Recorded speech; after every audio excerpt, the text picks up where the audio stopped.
Assalamu alaikum everyone. Welcome to IELTS Writing Task 2 lecture, lesson 4, discussing both views. এটার structure আগের যেগুলো আমরা দেখছিলাম ওপিনিয়ন এসে বা অ্যাডভান্টেজ ডিসঅ্যাডভান্টেজ সেগুলোর মতো ইন্ট্রোডাকশন থাকবে ইন্ট্রোডাকশনে প্যারাফ্রেজ করবেন কোয়েশ্চেন তারপর হচ্ছে introduce two sides and then take a side যেটা হচ্ছে থিসিস স্টেটমেন্ট এরপর হচ্ছে আপনার ইন্ট্রোডাকশনকে ফলো করবে সাপোর্টিং ডিটেলস দিয়ে body paragraphs then conclusion Take a simple question. Technology is being used more and more in education. Some people say that this is a positive trend, while others argue that it is leading to negative consequences.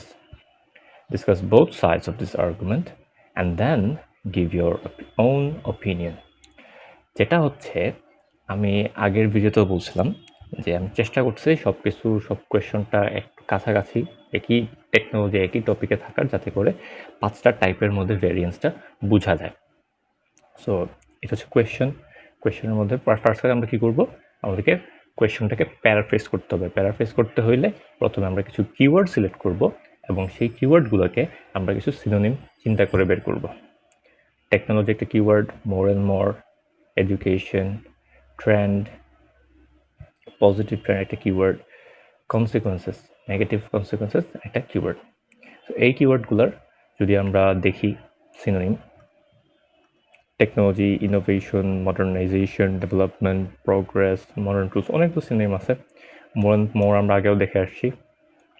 Education হচ্ছে positive, হচ্ছে good বলা যায়, promising বলা যায়, সব কথা হচ্ছে গিয়ে ভালো। আর consequences, রেমিফিকেশনস, রিপারকাশনস, effects, aftermath, আপশট, outcomes, implications, অনেকগুলো সুন্দর সুন্দর সিনোনিম আছে এই ওয়ার্ডটার।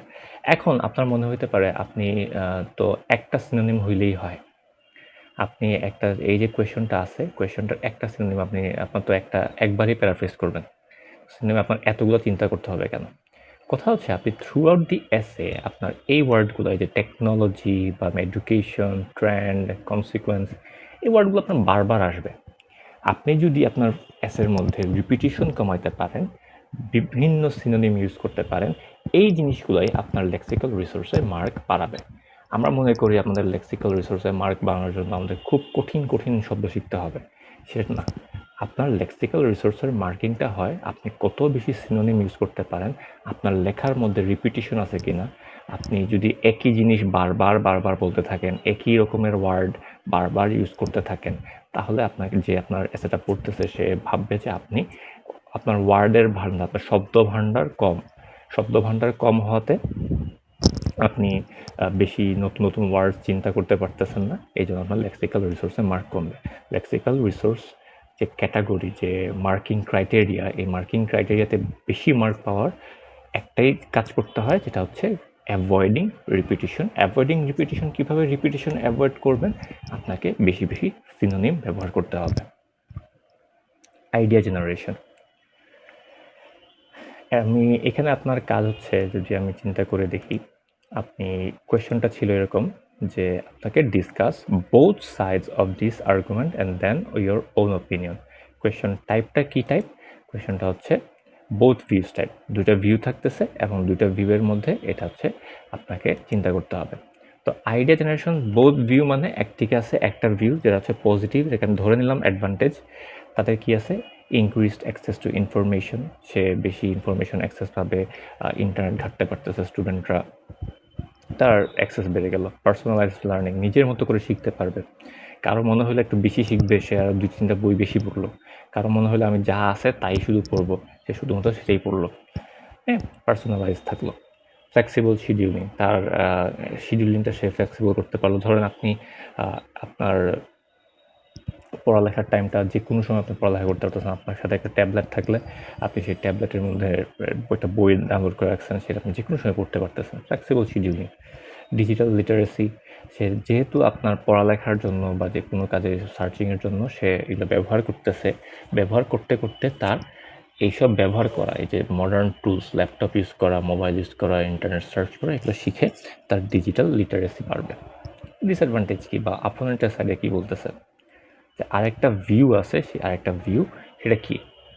ডিপেন্ডেন্সি, তারপর হচ্ছে lack of social interaction, face to face দেখা হচ্ছে না, সোশ্যাল ইন্টারাকশন কমে যাচ্ছে, প্লেজারিজম, হেলথ ইস্যুস, আমাদের স্ক্রিন টাইম আমাদের চোখের ক্ষতি করে, মানসিক ক্ষতি করে, ইন্টারনেট কানেক্টিভিটি গ্লিচেস, আমরা সবার তো আর সবার সমান সেম ইন্টারনেট কানেকশন নাই, গ্লিচ হইতেই পারে।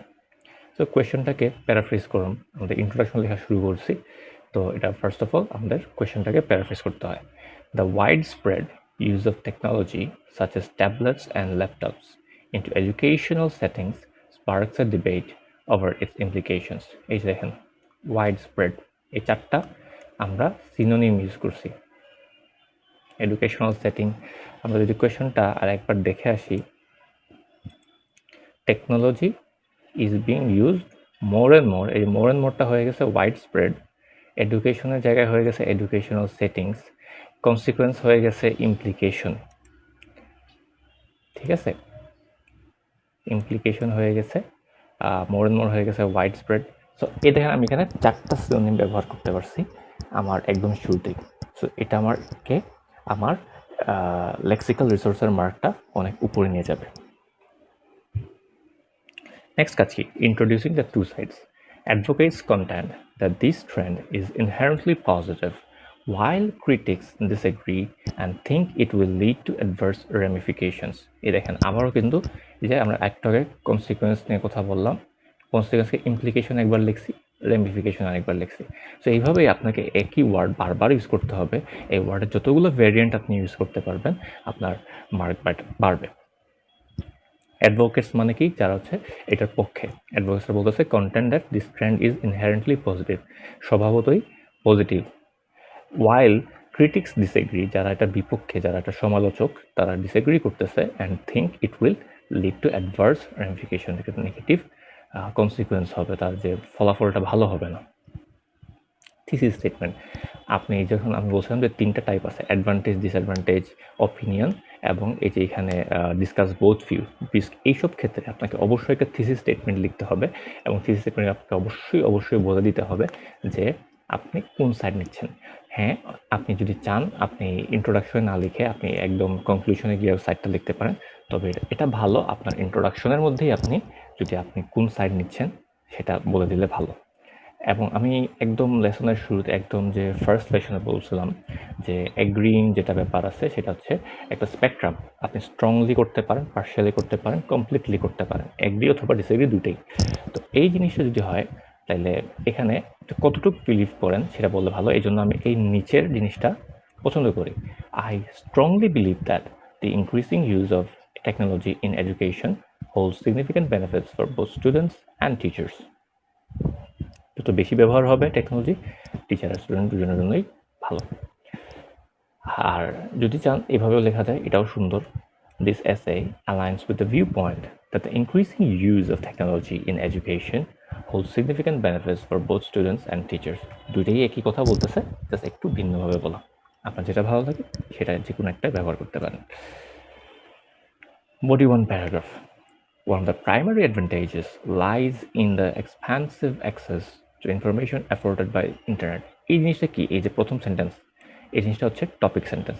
আপনার একটা প্যারাগ্রাফে আপনি যা লিখবেন সেটা আপনার টপিক সেন্টেন্সকে ফলো করবে। আপনি টপিক সেন্টেন্সে যা লিখছেন সেটাই যেন আপনার প্যারাগ্রাফে থাকে। এক্সট্রা কোনো কথা থাকে তাইলে আপনি নতুন একটা প্যারাগ্রাফ লিখবেন, নতুন একটা প্যারাগ্রাফে নতুন একটা টপিক সেন্টেন্স লিখবেন, সেই টপিক সেন্টেন্সকে অন্য একটি প্যারাগ্রাফ ফলো করবে। খেয়াল রাখবেন, জিনিসটা আমি বারবারই রিপিট করি যেহেতু এটা ইম্পর্টেন্ট।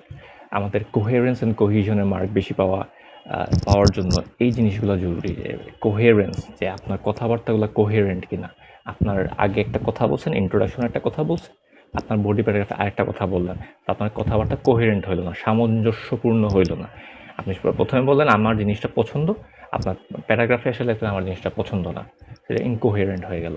আপনার এখানে টপিক সেন্টেন্সে একটা কথা লিখতেছেন, আপনার এখানে আরও আপনি ইরেলেভেন্ট কথাবার্তা বা অন্য টপিকে চলে গেলেন, আপনার টপিক সেন্টেন্সকে আপনার প্যারাগ্রাফ ফলো করতেছে না, হয়ে গেল ইরেলেভেন্ট অ্যাকচুয়ালি না, মানে অন্য টপিকে যায় নাই, বাট আপনার এই টপিক সেন্টেন্সকে ফলো করতেছে না, যেন এটা কোহেরেন্স হচ্ছে না বা কোহিশন, যে জিনিসটা যে একটার সাথে একটা লেগে আছে, কোহেরেন্স অ্যান্ড কোহিশন, এটাই মার্ক কাটা যাবে।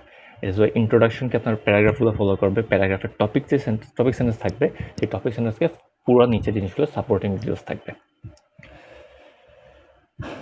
নেক্সট যে লাইনটা আছে সেটা হচ্ছে স্টুডেন্টস টুডে ক্যান এফোর্টলেসলি, এই যে এটাকে ফলো করতেছে, আমার এই লাইনটা জাস্ট এটাকেই এলাবোরেট করতেছে, যে তারা চাইলে অনেক কিছু সার্চ করতে পারবে, ইনডেপথ রিসার্চ করতে পারবে। তারপর একটা এক্সাম্পল দিলাম, বেসিক্যালি এটা আবার সে টপিক সেন্টেন্সকে ফলো করতেছে। নেক্সট আমি নতুন একটা টপিকে যাব, আমি আমার প্যারাগ্রাফটা আলাদা করে দেবো। একটু খেয়াল রাখবেন, আমি এখানে একটু ভেঙে ভেঙে লিখি আপনাদের বোঝার স্বার্থে আমি এটা একটু ভেঙে ভেঙে লিখি। এখানে কিন্তু ভাঙা থাকবে না, এগুলো সবগুলো একই প্যারাগ্রাফ, একটা সিঙ্গেল প্যারাগ্রাফ হবে। Body two paragraph. হাউএভার, এই দেখেন এই যে একটা কিওয়ার্ডগুলো আমি সবসময় চেষ্টা করি এই সেন্টেন্স কানেক্টরসগুলোকে আন্ডারলাইন করতে। এই মানে আপনাদের বোঝার জন্য, আপনারা পরীক্ষায় আন্ডারলাইন করার দরকার নেই, বোঝার জন্য এটাকে আন্ডারলাইন করি, যাতে আপনারা খেয়াল করে চোখটা পড়ে এখানে যে এই হাউএভার।